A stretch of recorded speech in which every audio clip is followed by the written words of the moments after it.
Magandang gabi sa inyong lahat. Sa sama-sama nating pagdiriwang ng banal na Eucharistia, isama po natin sa ating mga panalangin ang sumusunod na intensyon. Pasasalamat ng pamilya ni Wilfredo at Cristina Pascua, Emmy Reyes, Guadalquiver KJ's Home Baked Delights, Baby Boy Valenzuela, Larry De La Cruz, Juliet Herrera, DTT Glass and Aluminum Services, Ana de la Peña, Marie Lundo, Norma Casin, Roselyn Casin, John Carlos Sapa para sa kanyang kaarawan at ang Simangan family at si Alex Mamaril. Para sa natatanging kahilingan ni Janet Reyes, Ana de la Peña, Marie Lunod. Para sa kagalingan ni Adela Mutok, Raisa Quinto, Mr. and Mrs. Septimo. At para sa mga kapayapaan ng kaluluwa nila, Herundio, Tito Sr., Cruza, Romeo, Angelina, Jose, Catalino, Irene, Domingo, Felicita, Fedelicia, Sonia, Pasita, Maria, Agnes, Romy, Rosa, Crisanta, Felisa, Cesario Sr., Cesario Jr., Angelo, Gloria, Enrique, Marcelina Boncales, Chotimo Boncales, Junicia Boncales, Bonifacia Boncales, Herculano Boncales, Andres Boncales, Tiburcio Boncales, Manuel Boncales, Fortunata Pacomillos, Siriaca Socobus, Chopilo Soriano para sa kanyang 1-year death anniversary, Lydia Soriano, Ricardo Soriano, Ramon Soriano, at ang lahat ng mga yumaong nakalista sa ating perpetual remembrance, gayon din ng mga kaluluwa sa purgatorio. Panawagan ng Catholic Bishops' Conference of the Philippines para sa sama-samang pananalangin. Samahan ninyo kami, O Panginoon naming Diyos, sa patuloy naming pakikipaglaban sa pinsala na dulot ng pandemya ng COVID-19. Ganon din sa mga kaganapang pampolitika na nagdudulot ng pagkakawatak-watak ng aming bansa. Alam po ninyo kung gaano katindi ang aming pangangailangan na magkaisa upang labanan ang kaaway naming hindi namin nakikita na nagdulot na ng matinding pahirap sa amin at ng pagiging walang kasiguruhan sa aming buhay. Malawak ang pagkalat ng impeksyon ng mga napupuno ng mga pagamutan, pagkawala ng hanap buhay, gutom, malawakang pagkalugi ng mga negosyo at kamatayan. Idinadalangin namin ang aming mga lingkod bayan, ang mga taong nasa pamahalaan, lalo na yung mga nananatiling matuwid at nagpapatuloy maglingkod na may tunay na malasakit at pagmamahal sa aming bansa. Ingatan mo po sila, Panginoon, at bigyan sila ng tapang na manindigan para sa katotohanan at katarungan. Naway ang krisis na ito, dulot ng pandemya, ay maging daan ng pagbabalik loob at pagbabago ng aming mga puso. Magturo nawa ito sa amin ng mga kapanindigan, higit pa sa mga personal at pampolitikang interes namin, at madala namin ang lahat naming mga pagsisikap para sa kabutihan ng lahat. Naway gabayan kami ng iyong espiritu na tumugon, na may awa at pagmamalasakit sa mga dukha, ang mga walang-wala, at ang mga lalong nangangailangang sektor ng aming lipunan. Sapagkat alam namin na anuman ang gawin namin sa mga maliliit naming kapatid, ay ginagawa namin sa inyo. Amen.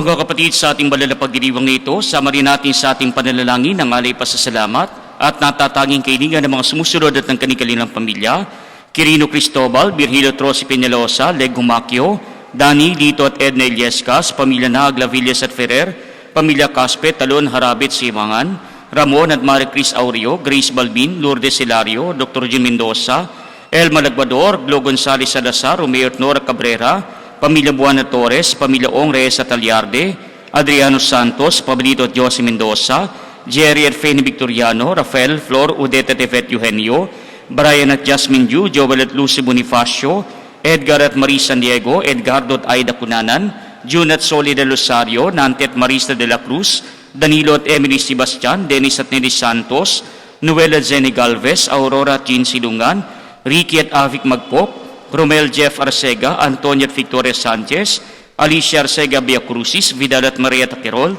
Jimmy at Bel Cagatin, Mila Digonong, Cesar at Lolita Nicolas, Seri, Celine Dominic Nicolas, Antonio at Evelyn Salazar, Edwin at Aida Gumapas, Dr. Betsaida Banaag, pamilya Riano, San Felipe at Esteban, Janet E. Pascual at hindi ng EDB Community, Reverend Father Opino Peng Sulit, Bishop Dennis Villarojo, para sa kaligtasan ng mga sumusunod at ng kanilang pamilya, mga kasapi ng Knights of Columbus, Sorry Child Council, 6737 ng Bustos at ng Catholic Women's League ng Lawa, Mikawayan, drivers at employees ng Mile Vine Trucking, J. Alcuino, J.C. Santos, Louis de Guzman, Boyet Cunanan, Ed Jimenez, Victor at Divina MC, Dina Saavedra, Jody Tayana Marfil, Nick at Evelyn Rillera, Pining Villanueva, Cabilas Roquino, Janet Wawat Tamani, Emelita de la Cruz, Arman at Amy Isma, Bernard at Ena de Guzman, Juna Torres Pilejera, Dr. Marat Marie Tolentino, Gigi Bautista Alejandro, Denise Ever Bunag, Susan Lumaday, Dr. Chester Calapis, Jaime Jovian Cruz, Maria G. Adap, Dr. Ken Adap, mga medical staff ng Santo Niño Hospital sa Bustos at Region 2 Trauma and Medical Center sa Bayumbong, Nueva Vizcaya, lahat ng mga frontliners at mga komuni ng pamahalang nasyonal at lokal, lalo na ng lungsod ng San Jose del Monte. Para sa kagalingan ni Cheryl Santiago, Aurelia Cooper, Eloisa Villamil, Samantha Osea, Chelo del Mundo, Rami Banaag, Benjamin Valerio, Reggie Garcia, Noemi Bergantinos, Sam Ingal, Michael Tumblod, at para sa karawan nina Georgette Santiago, Jimmy Flores, Rowena de la Fuente, John Revin De Jesus, Precious Isabel Servania, Agripina Lunaria, Melda Faustino, Father Melchor Ignacio, Janet Agustin, Cyrus James de la Cruz, Kayla de Leon, Boy Paglinawan, Rowena de la Fuente, Sherry Ann Flores, Mary Joy Velasquez, Meli Pangilinan, Sugar Grace Cruz, Father Bedot Jacar, J. Perez, at para sa kapepa ng kaluluwa ni na Ricardo, Sidonia, Bibiana, Hilsila, Isabela, Leticia, Evelyn, Alfredo, Eric, Nicolas, Nelson, Frederick, Raquel Din Puloy, Maura, Roman, Andres, Efifania, Domingo, Maximina, Barana Angelo, Jose Teodora, Justin, Lucila, Domingo, Rosa, Jocelyn, Daisy, Romel, Jose Ricardo, Maria, Jose Pipito, Flora, Pacifico, Julio, Carmen, Crisanto, Antonio, Genoveva, Enrique, Filomena, Alejandro, Debbie, Lourdes, Rodolfo, Maria Liwanag, at lahat ng mga namayapang mga lektor ng Diocese ng Malolos at ang lahat ng mga kawaawang kaluluwa sa purgatorio. Sa ngalan ng Ama at ng Anak at ng Espiritu Santo, Amen. sumainyo ang Panginoon. At sumayo rin. Mga kapatid, tinipon tayo bilang mga kanib ng angkan ng Diyos, kaya dumulog tayo sa mawaing Panginoon na nagpapatawad sa atin ng lubos. Sinugong tagapagpagaling sa mga nagsisisi, Panginoon, kaawaan kami. Panginoon, kaawaan mo kami. Dumating na tagapaganyayang mga makasalani magsisi, Kristo, kaawaan kami. Kristo, kaawaan mo kami. Nakaluklukas sa kanan ng Diyos, Ama, para ipamagitan kami, Panginoon, kaawaan kami. Panginoon, kaawaan mo kami. Kaawaan tayo na makapangyarihang Diyos, patawarin sa ating mga kasalanan at patnubayan tayo sa buhay na walang hanggan. Amen. Manalangin tayo.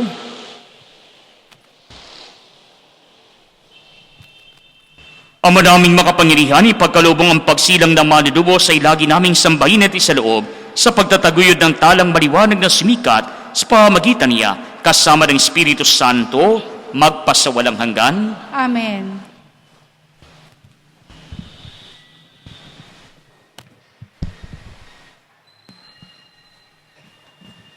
Ang salita ng Diyos mula sa unang sulat ni Apostol San Juan. Minamahal kong mga kapatid, sino ang makapagtatagumpay laban sa sanlibutan? Ang sumasampalatayang si Jesus, ang anak ng Diyos. Si Jesucristo ang naparito sa sanlibutan, bininyagan sa tubig at nagbubo ng kanyang dugo sa kanyang kamatayan. Hindi lamang bininyagan sa tubig, kundi nagbubo pa ng kanyang dugo. Ang Espiritu ang nagpapatotoo tungkol dito, sapagkat ang Espiritu ay katotohanan.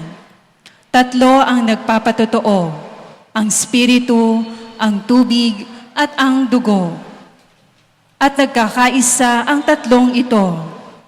Tinatanggap natin ang patotoo ng tao, ngunit lalong matibay ang patotoo ng Diyos. At iyon ang patotoo ng Diyos tungkol sa Kanyang anak. Ang sinumang nananalig sa anak ng Diyos ay naniniwala sa patotoong ito. Ngunit ang ayaw maniwala sa Diyos ay ginagawang sinungaling ang Diyos, sapagkat hindi siya naniniwala sa patotoo nito tungkol sa Kanyang anak. At ito ang patotoo. Ipinagkaloob sa atin ng Diyos ang buhay na walang hanggan. At ito'y makakamtan natin sa pamamagitan ng Kanyang anak. Ang pinananahanan ng anak ng Diyos ay may buhay na walang hanggan. Ngunit wala nito ang hindi pinananahanan ng anak ng Diyos.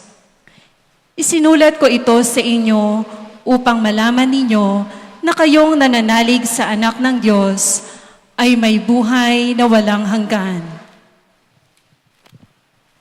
Ang salita ng Diyos. Salamat sa Diyos.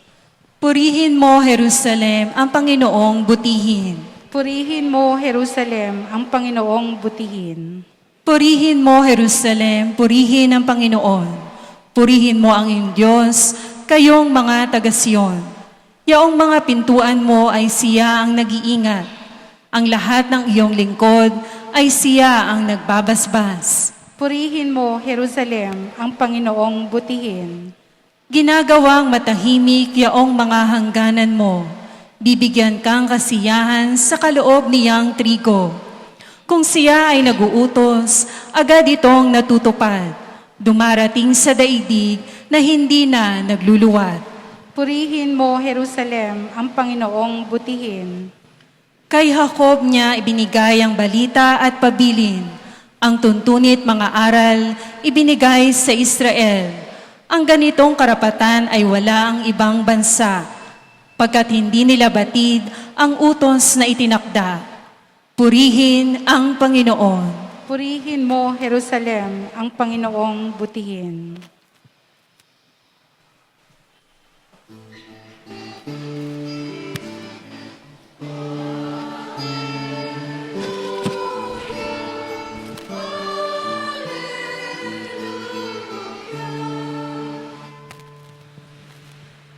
Sumainyo ang Panginoon. At sumaiyo rin. Ang mabuting balita ng Panginoon ayon kay San Lucas. Papuri sa iyo, Panginoon. Noong si Jesus ay nasa isang bayan, isang lalaking ketongin ang lumapit sa kanya. Pagkakita ng ketongin sa kanya, ito'y nagpatira pa at namanhik sa kanya. Ginoo, kung ibig po ninyo, ako'y inyong mapagagaling. Hinipo siya ni Jesus at ang sabi, ibig ko, gumaling ka. Pagdaki nawala ang kanyang ketong at pinabilinan siya ni Jesus, huwag mong sasabihin ito kanino man, sa halip ay pumunta ka sa saserdote at pasuri, pagkatapos maghandog ka ng haing iniutos ni Moises bilang patotoo sa mga tao na magaling ka na. Ngunit lalo pang kumalat ang balita tungkol kay Jesus, kaya't tumagsa ang napakaraming tao upang makinig at magpagamot sa kanya. At si Jesus ay laging nagpupunta sa ilang napuok at nananalangin. Mga kapatid, ang mabuting balita ng Panginoon. Pinupuri ka namin, Panginoong Heso Kristo. Mga kapatid, kapag tayo po ay humaharap sa mga tao, ang ninanais natin, tayo ay palagi na presentable. Kaya nga kapag ka sa umaga, anong unang-unang ginagawa natin? naghihilamos tayo, naliligo tayo, naglilinis tayo ng ating sarili, tinitignan natin yung ating mga mata, baka may muta pa, tinitignan natin yung ating ilong, baka may dumi pa, tinitignan natin yung ating ngipin, baka may tartar pa, at tinitignan natin yung ating sariling muka, baka may bahid pa ng dungis. Kaya nga po ayaw natin na tayo hindi presentable at ang unang-unang haharap sa kapwa natin tao ay walang iba kundi ang ating muka. Kaya nga po yung iba masyado pong pagpapahalaga sa kanilang muka, kaya po yung iba, tignan po ninyo, kahit na isa o dalawang tagyawat lamang, hindi makatulog. Bakit? Kasi ang gusto, makinis na makinis yung muka. Kaya nga po yung iba, kung ano-ano pong ginagawa, hindi lamang po nagpapahid ng kung ano-ano. Yung iba nga po, nagpapa-facial pa. Yung iba, nagpapabotox pa para nang sa gayon, maging makinis ang kanilang balat. Yung iba nga po, marami pang ginagawa na mga artificial na pamamaraan para nang sa gayon, mapanatili ang kasariwaan at kabataan ng kanilang muka. Kaya nga po mga kapatid, kung para sa atin, 2 o 3 tagyawat, masyado ng concerned yung ibang tao. How much more kung ang buong katawan mo ay magkaroon ng pilegis? Kagaya po sa ating mabuting balita, isang ketongin yung namamanhik sa ating Panginoon. Kaya nga po lumapit ang ketongin na ito. Hindi man ganong kalapit sa ating Panginoon, pero siya ay lumapit nang maririnig siya ng ating Panginoon. At 3 bagay yung dapat nating tandaan sa ating mabuting balita. Unang-una, ang ketongin na ito ay namanhik sa ating Panginoon. Ano ang sabi ng ketongin na ito? Ginoo, kung ibig po ninyo, ako'y inyong mapagagaling. Kaya kapansin-pansin, hindi niya pinilit ang ating Panginoon. Nagtatanong siya, nagre-request siya, humihiling siya sa ating Panginoon. Pero ang huling pagpapasya ay nasa ating Panginoon pa rin. Hindi ipinilit ng tao na ito, kundi siya'y nakikiusap lamang sa ating Panginoon. Kaya nga ang sabi niya ng buong galang, Ginoo, kung ibig ninyo, mapagagaling ninyo ako. Kaya nga po ang kalooban ni Jesus ang kanyang inaantay,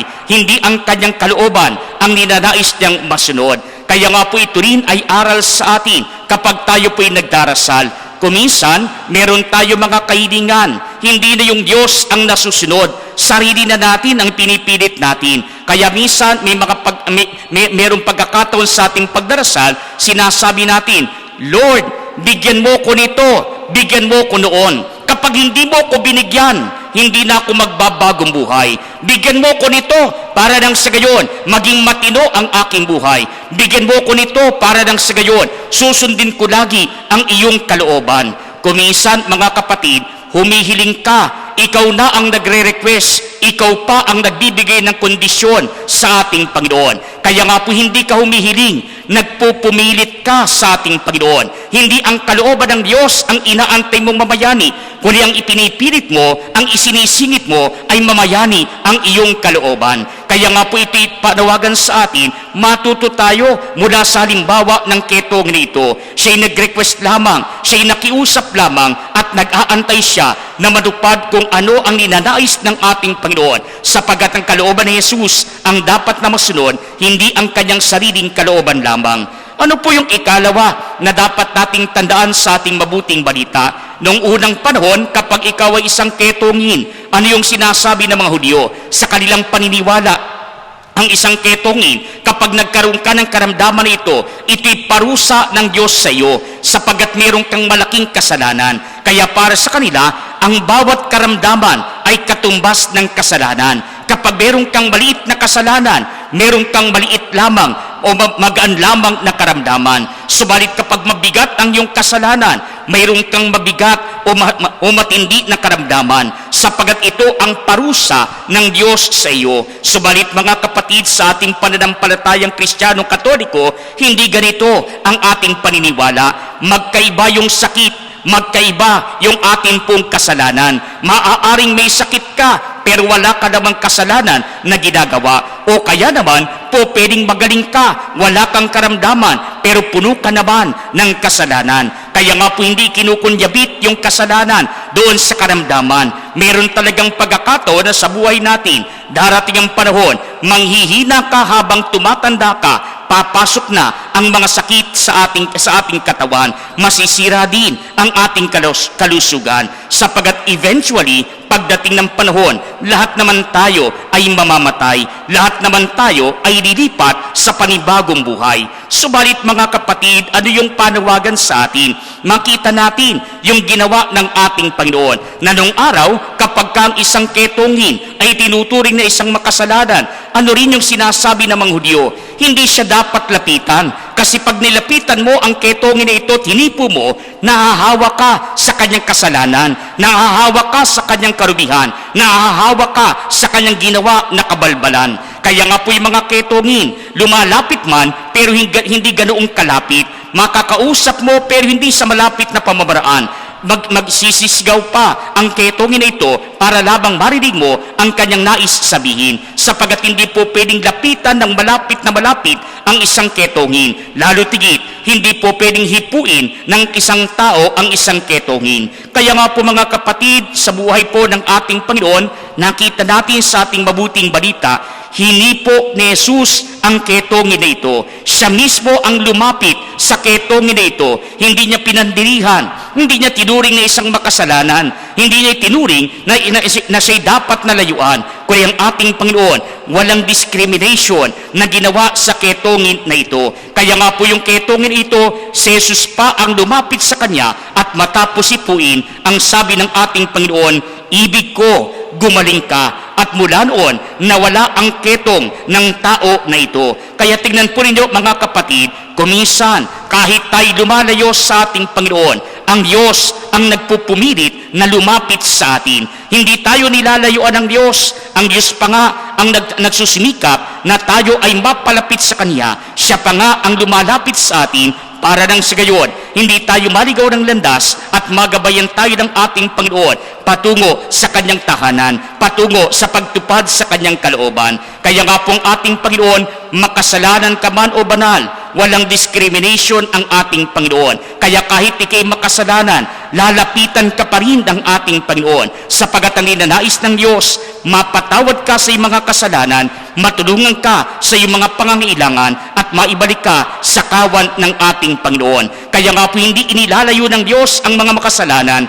Ang sabi nga niya sa ating banal na kasulatan, ang mga makasalanan ang hinahanap niya, sapagat ang mga makasalanan ang nangangailangan ng kanyang tulong. Kaya nga po ang Diyos ang siyang lumalapit sa atin. Wag naman sana na tayo ang lumayo palagi sa ating Panginoon. Ano po yung ikatlo na dapat nating tandaan?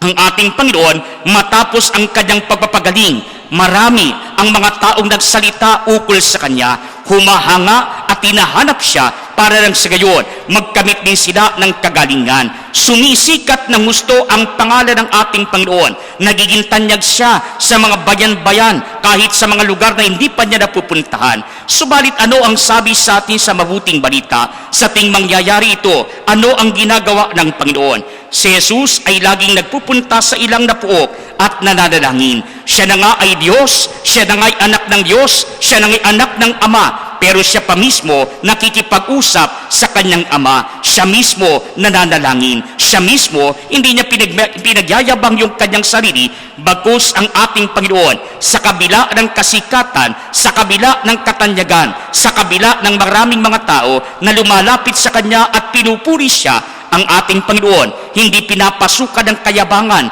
ang kanyang isipan. Naroon pa rin ang kanyang paggawa ng mabuti, hindi para ipagmayabang yung kanyang kapangyarihan, kundi buong kapakumbabaan ang ginagawa niya ay paglilingkod para sa kanyang kapwa. Kaya nga po mga kapatid, kung ang ating Panginoon lamang ay nagpapasikat lamang, bisin sana tinatanggap niya yung katanyagan na ito na inihaalok ng mga tao. Bisin sana pinasok na ng hangin ang kanyang utak nang dahil sa dami ng mga papuri sa kanya, nang dahil sa mga kababalaghan na kanyang ipinamamalas. Subalit ang ating Panginoon, lumalayo kumisan, nagdarasal, nagpupunta sa ilang napuok, nag-iisa upang manalangin sa kanyang Ama, sapagat ang ipinapakita sa atin ng ating Panginoon, ang paglilingkod ay hindi nakasalalay at nakabatay sa kayabangan. Ang paglilingkod ay palaging nakasalalay doon sa kapakumbabaan. Kaya kapag ikay naglilingkod pero nagmamayabang ka naman, hindi ka tunay na naglilingkod. Kapag ikay naglilingkod, nagkakikitaan ka ng kapakumbabaan. Kaya nga po mga kapatid, sa buhay po natin, tinatawagan tayo ng ating Panginoon, sana ang kalooban ng Diyos ang palaging mabayani sa atin. Huwag tayong lumayo sa lumalapit na ating Panginoon. At hindi naman, huwag tayong maging mayabang, bagkus maging mapagpakumbaba tayo sa lahat ng ating ginagawa na paglilingkod, kagaya ng halimbawa na ipinakita sa atin ng ating Panginoon. Nang sa gayon, pagdating ng panahon, hipuin din tayo ng ating Panginoon sa ating mga puso, at ang kalooban ng Diyos ang palaging manaig, hindi ang kalooban lamang ng bawat isa sa atin. Pagalingin tayo sa ating mga karamdamang pampiskal, subalit higit sa lahat, pagalingin tayo sa ating mga karamdamang pang-espiritual, nang tayong lahat ay maging karapat-dapat na makapiling at makasama ng ating Panginoon sa takdang panahon. Magsitayo po ang lahat. Mga kapatid, katulad ng ketungin sa Ebanghelyo nang humihingi ng tulong upang siya'y gumaling, lumapit rin tayo ngayon ng buong pagtitiwala sa ating Amang nasa langit upang tugunin niya ang ating mga panalangin. Sa bawat pananglita ng atin po itutugon, Ama, gawin mo kaming buo. Ama, gawin mo kaming buo. Ang simbahan naway hindi tumalikod sa kanyang tungkuling kumalinga sa mga itinakwil ng lipunan.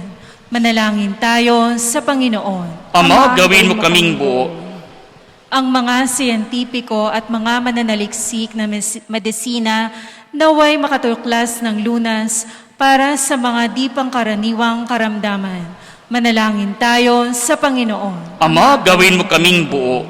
Ang aming pamayanan naway dumamay ng may pagmamahal at pagkalinga sa mga iniiwasan at pinandidirihang kasapi ng ating sambayanan. Manalangin tayo sa Panginoon. Ama, gawin mo kaming buo. Ang mga pamilya, kamag-anak at kaibigan naway tumugon sa pangangailangan ng mga may sakit. Manalangin tayo sa Panginoon. Ama, gawin mo kaming buo. Ang mga namatay kay Kristo naway tanggapin ng may pag-ibig at habag sa kaharian ng Diyos. Manalangin tayo sa Panginoon. Ama, gawin mo kaming buo. Ama naming makapangyarihan, tulungan mo kaming tularan ang iyong halimbawa sa pamagitan ng pagdamay sa mga tao hindi namin pinapansin. Dagdagan mo ang aming pananampalataya at tanggapin ang aming mga panalangin sa pamagitan ni Kristong aming Panginoon. Amen.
Manalangin kayo mga kapatid upang itong paghahain ay maging kalugod-lugod sa Diyos samang makapangyarihan. Tanggapin nawa ng Panginoon itong paghahain sa iyong mga kamay, sa kapurihan niya at karangalan sa ating kapakinabangan at sa buong sambayanan niyang banal. Ama naming lumikha, tanggapin mo ang aming inihahaing mga alay upang ang pag-ibig mong aming pinagdiriwang ay siya ng aming ngayong mapagsalusaluhan sa pamamagitan ng Jesucristo kasama ng Espiritu Santo magpasawalang hanggan. Amen. Sumainyo ang Panginoon. At sumayo rin. Itaas sa Diyos ang inyong puso at diwa. Tinas na namin sa Panginoon. Pasalamatan natin ang Panginoong ating Diyos. Marapat na siya ay pasalamatan. Ama naming makapangyarihan, turing ang marapat na ikaw ay aming pasalamatan sa pamamagitan ng Jesucristo na aming Panginoon.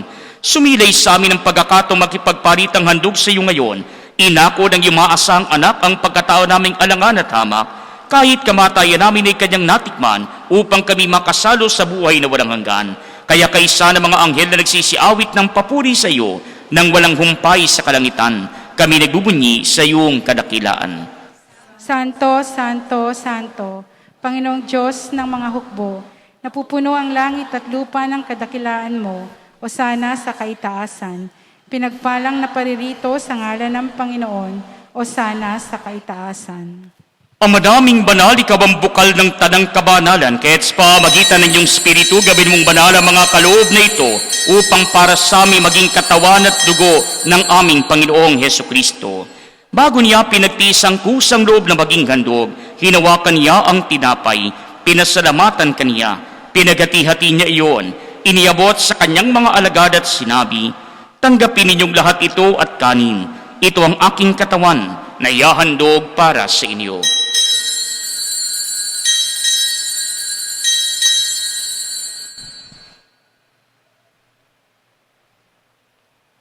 Gayun din naman noong matapos ang hapunan, hinawakan niya ang kalis, muli kaniyang pinasalamatan. Iniabot niya ang kalis sa kanyang mga alagad at sinabi, tanggapin ninyong lahat ito at inumin. Ito ang kalis ng aking dugo, ng bago't walang hanggang tipan, ang aking dugo na ibubuhos para sa inyo at para sa lahat, sa pagpapatawad ng mga kasalanan. Gawin ninyo ito sa pag-alala sa akin.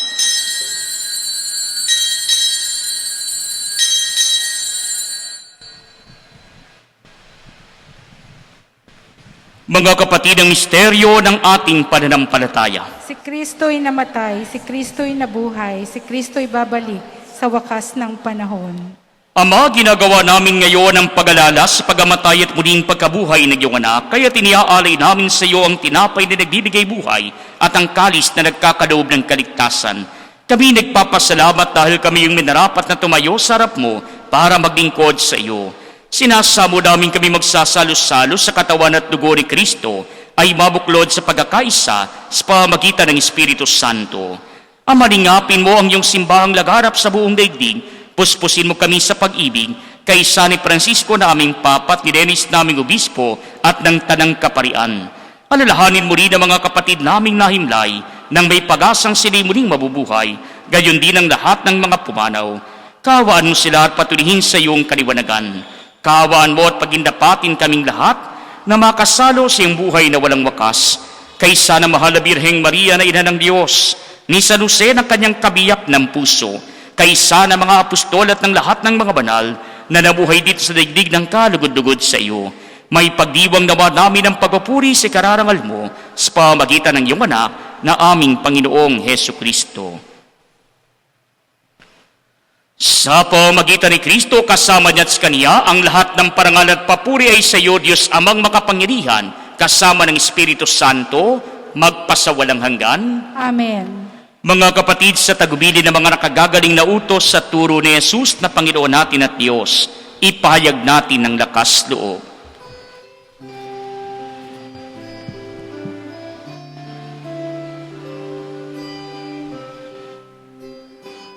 Ama namin, sumasalangit ka, sambahin ang ngalan mo. Mapasa amin ang kaharian mo, sundin ang loob mo dito sa lupa para nang sa langit. Bigyan mo kami ngayon ng aming kakanin sa araw-araw, at patawarin mo kami sa aming mga sala para ng pagpapatawad namin sa nagkakasala sa amin, at huwag mo kaming hintulot sa tukso, at iadya mo kami sa lahat ng masama. Hinihiling namin kami iadya sa lahat ng masama pagkalooban ng kapayapaan araw-araw, iligtas sa kasalanan at ilayo sa lahat ng kapahamakan, samantalang aming pinananabikan ang dakilang araw ng pagpapahayag ng tagapagligtas naming si Jesucristo. Sapagkat iyo ang kaharian at ang kapangyarihan at ang kapurihan magpakailanman. Amen. Panginoong Jesucristo, sinabi mo sa iyong mga apostol, kapayapaan ang iniiwan ko sa inyo, ang aking kapayapaan ang ibinibigay ko sa inyo. Tunghayan mo ang aming pananampalataya at wag ang aming mga pagkakasala. Pagkalooban mo kami ng kapayapaan at pagkakaisa ayon sa iyong kalooban, kasama ng Espiritu Santo, magpasawalang hanggan. Amen. Ang kapayapaan ng Panginoon ay laging sumainyo. At sumayo rin. Magbigayan kayo ng kapayapaan sa isa't isa.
Kordero ng Diyos na nag-alis ng mga kasalanan ng sanlibutan, pagkaroon sa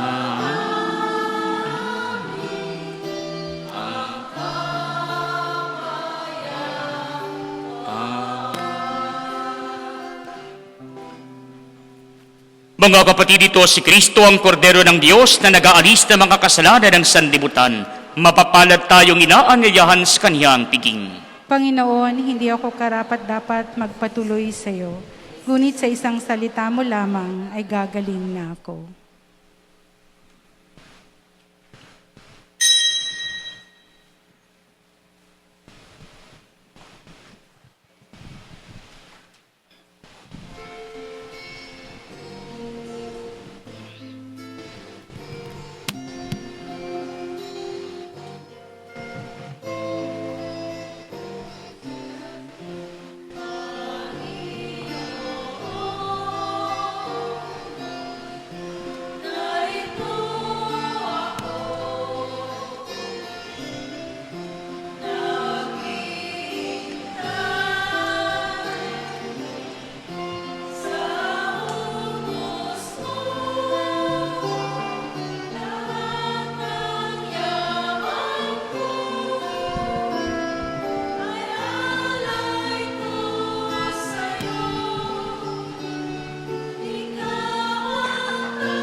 Oratio Imperata, kaugnay ng COVID-19. Makapangyarihan at mapagmahal na Ama, nagsusumamo kami sa iyo upang hilingin ang iyong patnubay laban sa COVID-19 na nagpapahirap sa marami at kumitil na ng mga buhay. Gabayan mo ang mga dalubhasang naatasan at tumuklas ng mga lunas at paraan upang ihinto ang paglaganap nito. Patnubayan mo ang mga lumilingap sa may sakit upang ang kanilang pagkalinga ay malaki pa ng husay at malasakit. Tinataas namin ang mga nagdurusa. Makamtanawa nila ang mabuting kalusugan.